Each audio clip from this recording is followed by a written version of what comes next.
প্রথমত ভুল করেছি পৃথিবীতে এসে, তৃতীয় ভুল করলাম আমি কাউকে ভালোবেসে। এই জগতে কেউ কারো নয়, আসলে সবই অভিনয়। এই জগতে কেউ কারো নয়, আসলে সবই অভিনয়। রৌনক রায়হান তাই তো কারো আপন হইল না।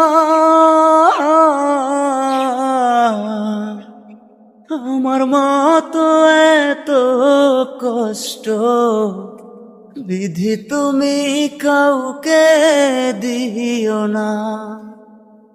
আমার মতো এত দুঃখ বিধি তুমি কাউকে দিও না।